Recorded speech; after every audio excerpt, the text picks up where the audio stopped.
seen from outer space. Our planet is like a mirror image of the Milky Way.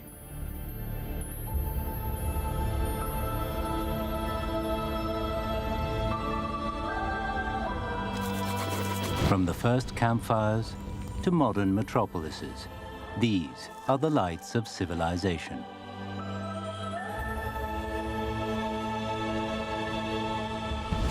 It was in Asia that human beings first established settlements.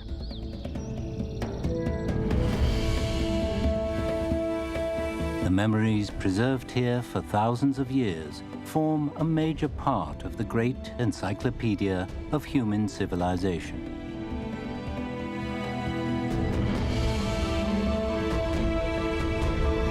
Asia, the largest continent, accounts for 30% of the Earth's land area. As the home of 6 out of every 10 humans, it is a melting pot of civilizations and ethnic traditions.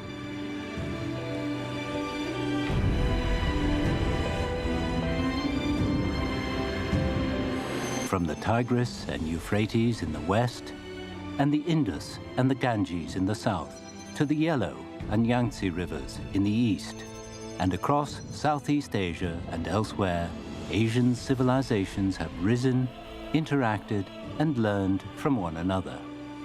In the course of this, they have made a unique contribution to human progress.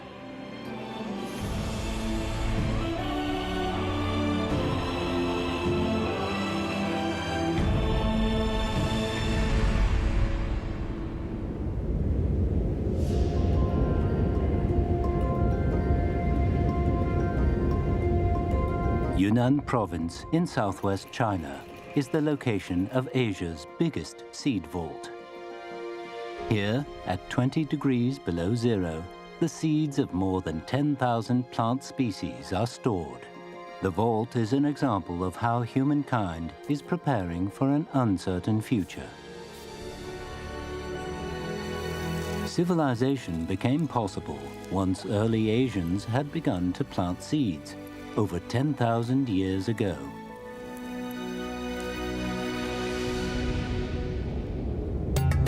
The historical region known as Anatolia, or Asia Minor, covered most of modern-day Turkey. The name Anatolia is Greek and means east or sunrise. It was here that wheat was first cultivated.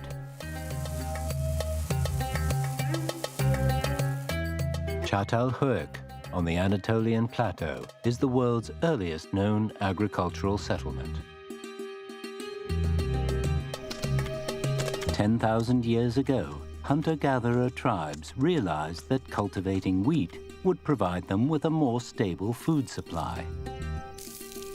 They made sickles and mortars and pestles to help them harvest and process what they grew. Discoveries of these implements and finds indicating that people kept sheep, goats, and pigs provide evidence of primitive agricultural activity.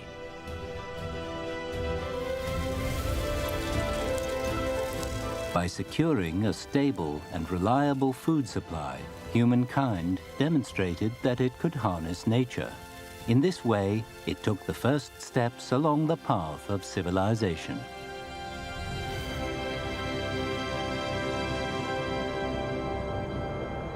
Anatolia and the Armenian highlands are the source of the Tigris and the Euphrates. The two rivers, as they flow southward, form a crescent of fertile land before they empty into the Persian Gulf. The ancient Greeks called this region Mesopotamia, the land between two rivers. This was where the earliest civilizations arose.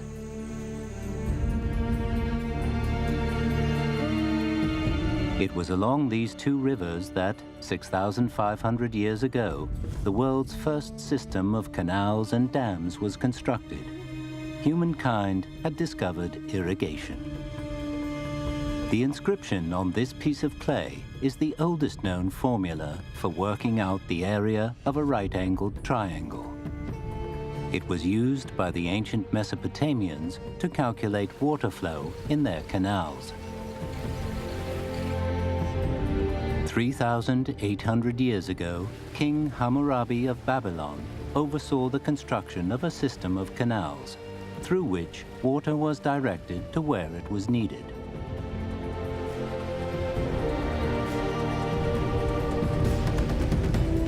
This 7th century BC relief carving shows an irrigation project in action. Using a triangular container attached to levers, water is being lifted out of the river and into the field. To express their gratitude for the bigger harvests brought by irrigation, people made carvings on their utensils.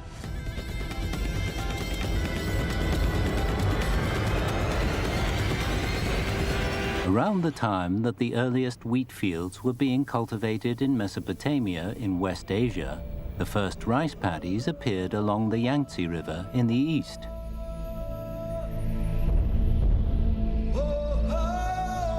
At Shenyuan Cave in Jiangxi Province, China, fossilized rice remains have been found, indicating that rice was cultivated in the area 10,000 years ago.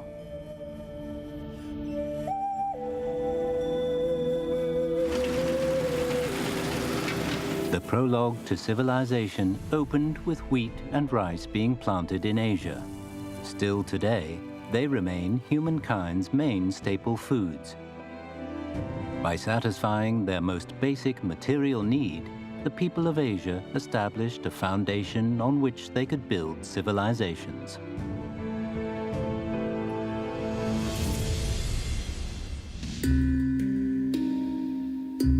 Most of the earliest pieces of pottery discovered to date have been found in Asia. Pottery represents one of humankind's first attempts at creativity. Through it, civilization was taking shape.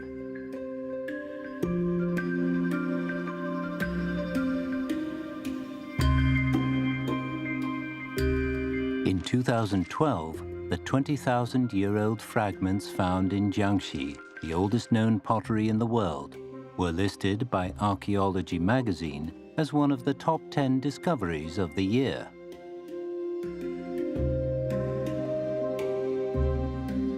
The dark marks suggest regular exposure to fire.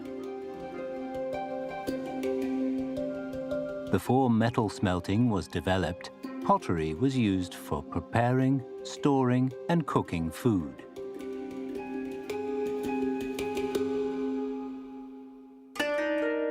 The 14,000-year-old Jomon pottery found in Japan bears traces of fish fat and ash. The combination of pottery and fire meant cooking could become more sophisticated. Civilization had taken another step forward.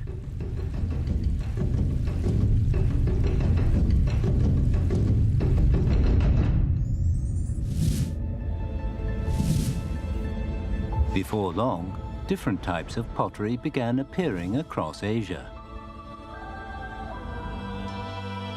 The Babylonians were the first to use glaze, which prevented their pottery from leaking.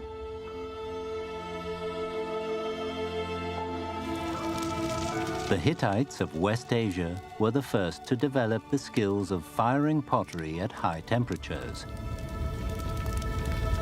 At 1,100 degrees, the particles in the clay are bound tightly together, creating a light and sturdy material. Their mastery of heat also made the Hittites the first people to smelt iron.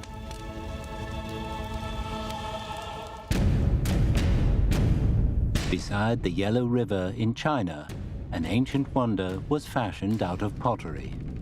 Emperor Qin Shi Huang's terracotta warriors stand as evidence of a magnificent project completed to perfection. The ancient Chinese had mastered the art of firing clay at carefully controlled temperatures. This allowed them to make the figures in parts and piece them together seamlessly.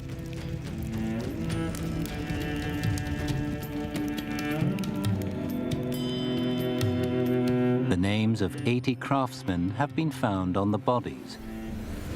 So, when we list the terracotta warriors in the annals of human civilization, we are acclaiming the common laborers who made them.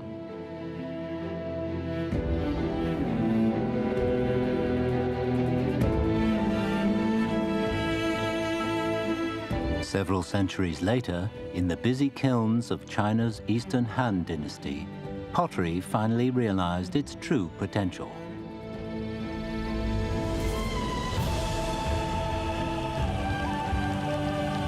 Subtle adjustments to the raw materials, kilns, temperature, and glaze created porcelain.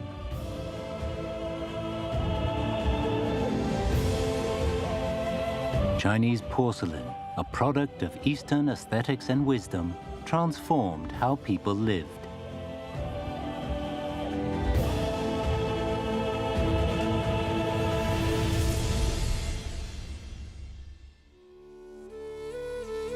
The drawing, dating from the mid-14th century, is credited to an English writer and traveller by the name of Sir John Mandeville.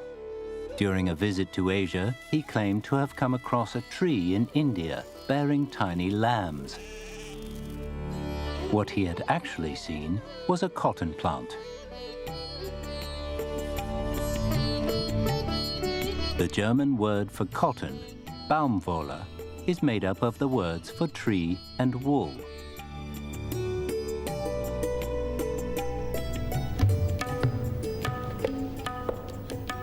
As early as 5,000 years ago, cotton was being cultivated in India, and products made from it were becoming part of everyday life. By the 1st century AD, Arab traders were bringing high-quality Indian cotton to Italy and Spain. In the course of several centuries, cotton plantations spread across Asia, and the plant became popularly known as Asian cotton. Still today, India is one of the world's major cotton producers. With hides replaced by cotton and linen, clothes became more than a means of keeping warm. The ancient Indians used seashells to adorn and fasten what they wore. Over time, they created the button.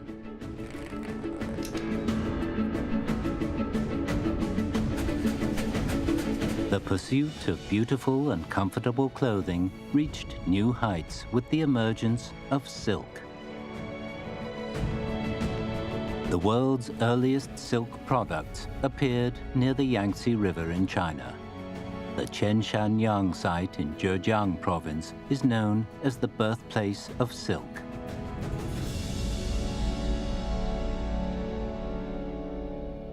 This life-size gilt copper silkworm was made 2,000 years ago at the time of the Western Han Dynasty. The gold plate is partly gone, but the plump figure, head raised, remains a vivid representation of a worm about to spew out a strand of silk.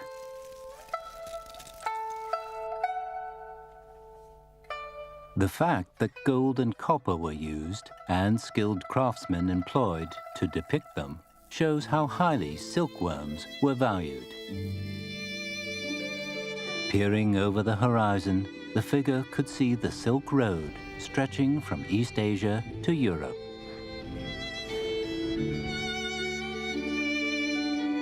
The silk dispatched from Xi'an redefined the popular concept of fine clothing.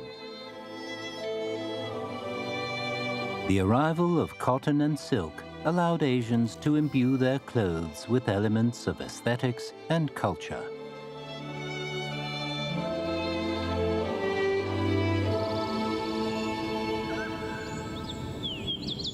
Cities are the highest expression of human civilization. The first cities appeared in Asia.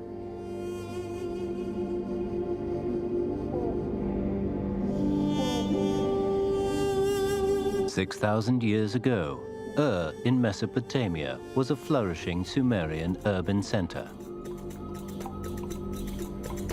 One of the world's first cities, had a population numbering over 30,000 and contained houses, stores, markets, and temples. It represented the pinnacle of Sumerian civilization.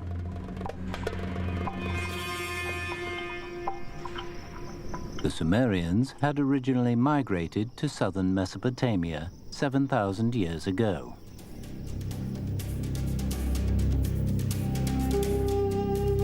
Within 2,000 years, the Sumerians had founded one of the earliest civilizations in the world.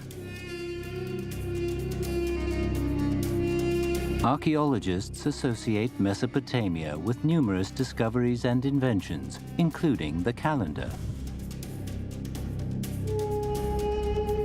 The story of humankind's cradle in Mesopotamia begins with the Sumerians.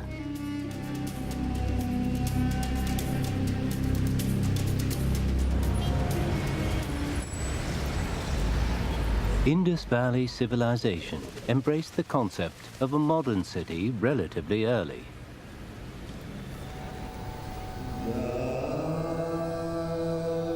The ancient city of Mohenjo-Daro was established over 5,000 years ago. In its center is a well-preserved public bath, accessed by stairs at both ends. Surrounding the pool are a well, changing rooms, a water outlet, and other facilities.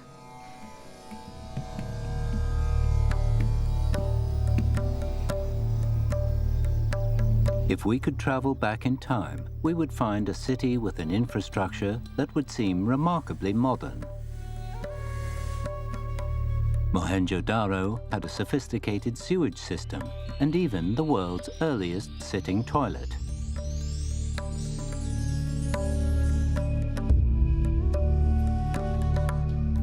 The city also had wide main streets, simple yet practical buildings providing ample privacy, and many other modern features. All this has led it to being called the Manhattan of the Bronze Age.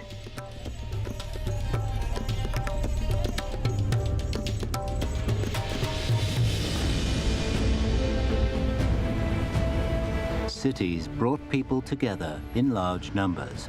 By doing so, they also facilitated the division of labor, which in turn released immense creative power.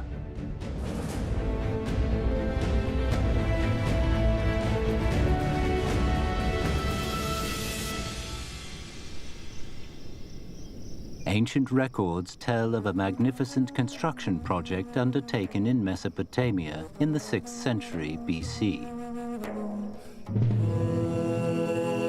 It was said that anyone who laid eyes on the hanging gardens of Babylon would be transfixed by their beauty. The gardens were described as comprising 4 levels, apparently floating above the ground. Maintaining such a vast, elevated garden in arid West Asia would have required a highly advanced system of water supply.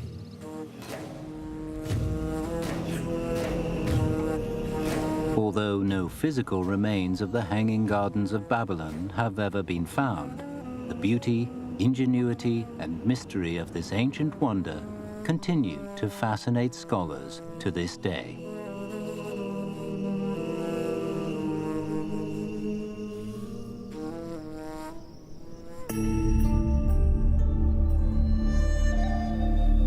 Over the millennia, Asian civilizations have accomplished many magnificent feats of architecture.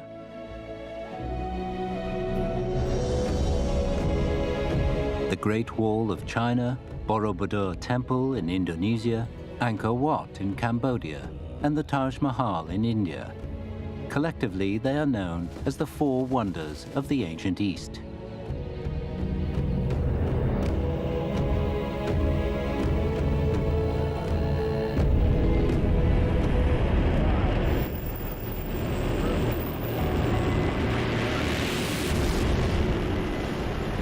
In In 1977, when the US sent the 2 Voyager probes towards the edge of the solar system, each carried on board a vinyl record titled The Sounds of Earth. The records include 5 Asian melodies. The orchestral piece, Kinds of Flowers from Indonesia, the shakuhachi tune depicting cranes in their nest from Japan, the folk song Mugam from Azerbaijan, the Chinese Chin tune Flowing Streams, and the Indian song Jat Kahan Ho.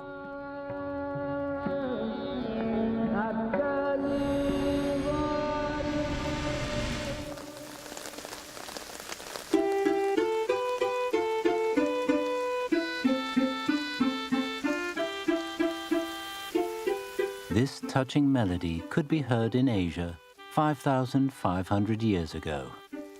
In the ancient city of Ugarit in Syria, archaeologists have found a clay tablet inscribed with a musical score. Using modern technology, experts have recreated the ancient tune.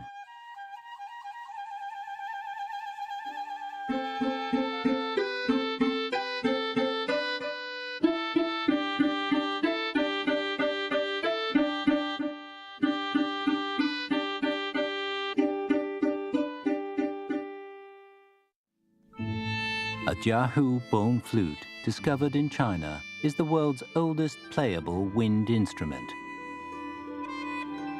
Its 7 holes are evidence that ancient Asians had mastered 7-tone scales as early as 9,000 years ago.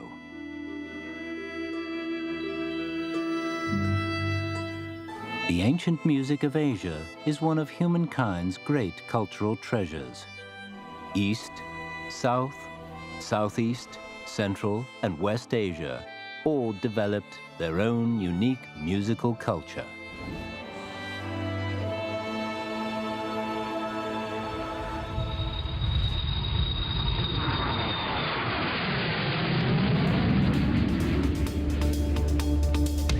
Even in the highly developed societies of today, there's one thing that remains unchanged from ancient times: the ubiquitous wheel.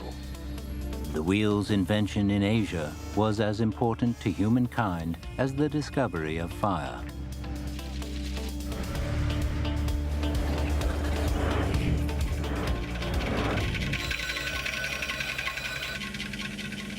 "6,000 years ago, the Sumerians found that using spinning discs made it easier to shape their pottery clay.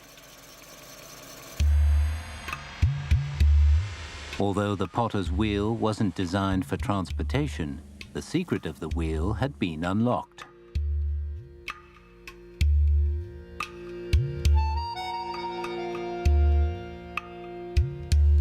These drawings, showing early sled-like Sumerian carts, are the oldest known depiction of a wheeled vehicle.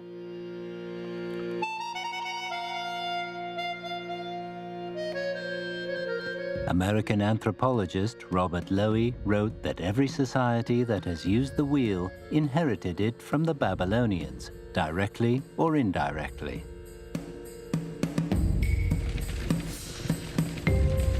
During the Han Dynasty, around 2,000 years ago, the Chinese developed a way of measuring distance by counting the number of revolutions completed by the wheels on a special chariot.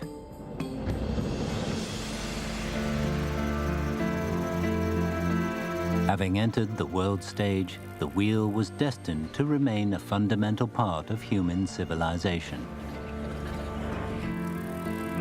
Whether powered by human or animal labor, wind or steam power, internal combustion or electricity, the wheel has been a constant presence in humankind's pursuit of progress and a better future.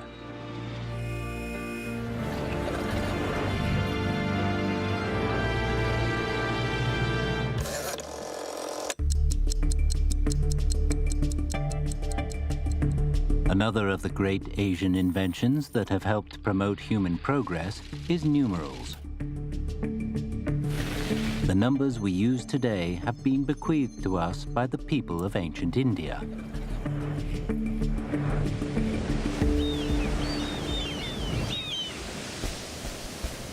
However, Indian numerals undertook a major detour before going global. First, Arab mathematician Muhammad ibn Musa al-Khwarizmi in the 9th century codified them in a textbook on the Hindu art of reckoning. In Europe, this Hindu-Arabic numeral system became known simply as Arabic numerals. But perhaps India's greatest contribution to mathematics is the zero. A 9th century stone inscription in this temple in Gwalior in Madhya Pradesh contains the earliest use of the symbol for zero.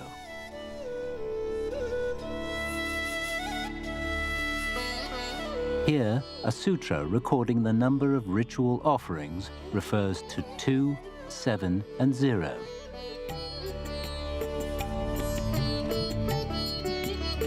This is the origin of the familiar round shape that is widely used to denote zero today. In India, the ground floor of buildings is often referred to as floor zero.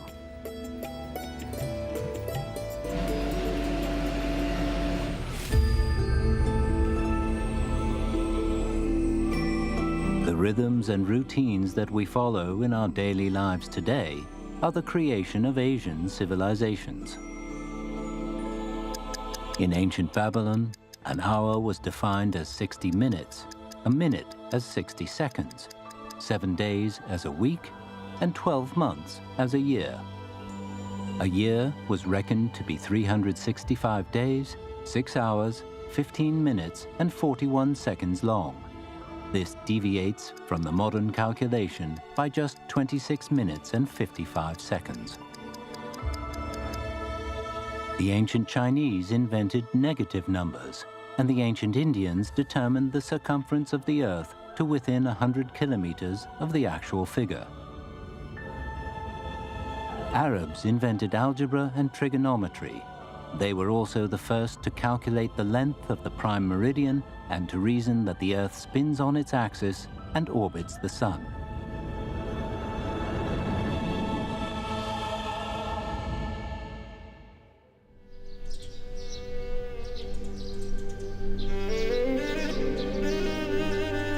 Across ancient West Asia, from the Iranian plateau to Mesopotamia, clay tablets were widely used in creating written records. The many tablets that have been discovered provide us with valuable insights into the earliest civilizations in the region. Istanbul Archaeology Museum houses a tablet containing the oldest known love poem.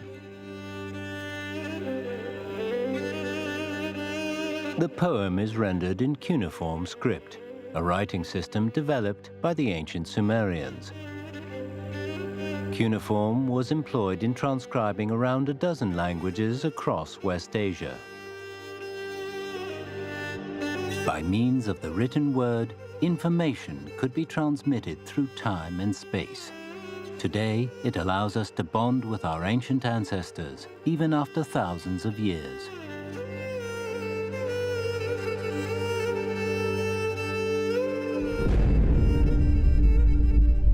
This is the world's oldest surviving peace treaty. Written in cuneiform script, it was signed by the Egyptian pharaoh Ramses the Great and the Hittite king Hattusilis III. Agreements, by being recorded in writing, acquired much greater authority.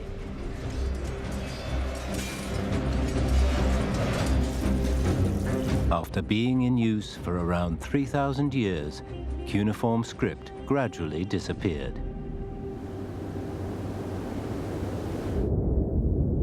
But on the far side of Asia, Chinese characters have stood the test of time.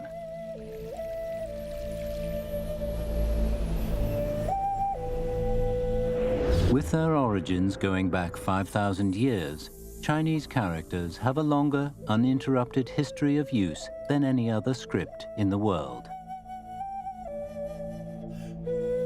It's said that if a person from the Han dynasty in the 1st century BC were to have traveled forward in time to the Tang dynasty in the 8th century AD, he would have felt quite at home. For almost a millennium, the written and spoken language had remained virtually the same, and the adherence to Confucian philosophy and ancestor worship was little changed, as was the system of administration. China is the only civilization to have continued without interruption for 5,000 years. Collected in history books, literature, and poetry, Chinese characters can be likened to building bricks, supporting the Great Hall of Chinese civilization.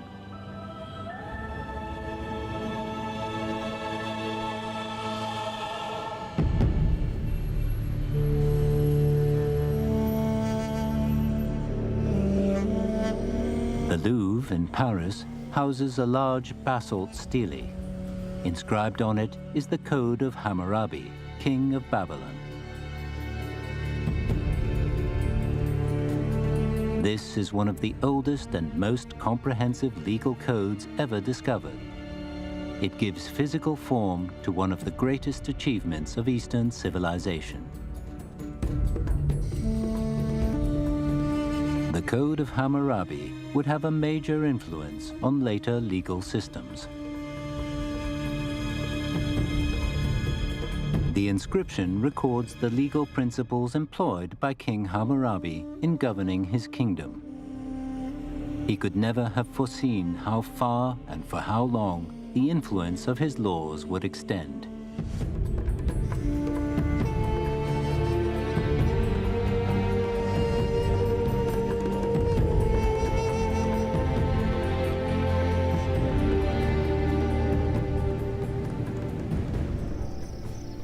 In 2015, the tomb of the Marquis of Haihun, a member of China's Han imperial family, was opened.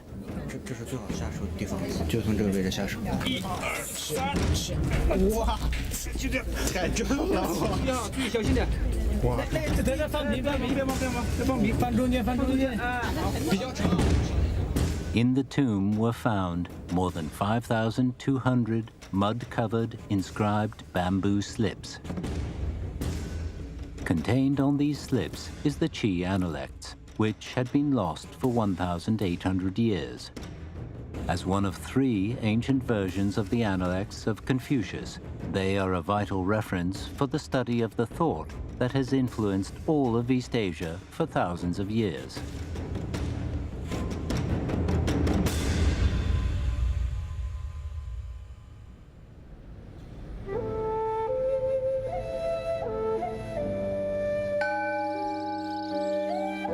In China, Confucius is considered one of the greatest scholars that ever lived. He and his followers formulated the philosophy known as Confucianism. Over the last 2,000 years, the light of Confucian thinking has influenced every aspect of Chinese spiritual activity, social conduct, and lifestyle. Having spread from China to other parts of Asia, Confucianism made its way to Europe and around the world, becoming an important part of and major influence on human civilization and global culture.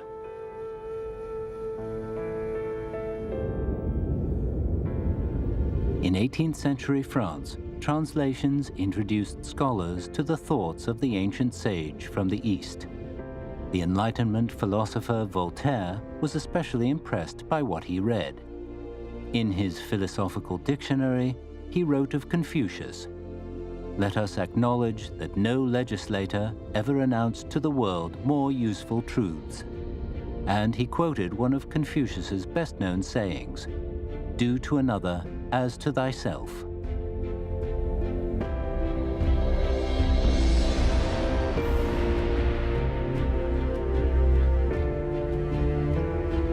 Over the course of several millennia, the ancient civilizations of Asia produced numerous illuminating ideologies and philosophies that have furthered our understanding of the world around us.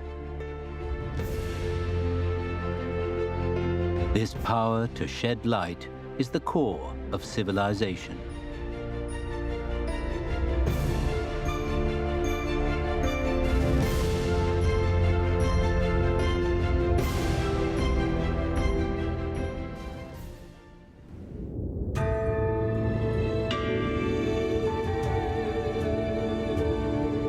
That Asia is the cradle of many of humankind's great religions is a reflection of the continent's diversity. As these religions' values, moralities, and philosophies converged and blended, so they became the focus of exchange and dialogue among Asian civilizations.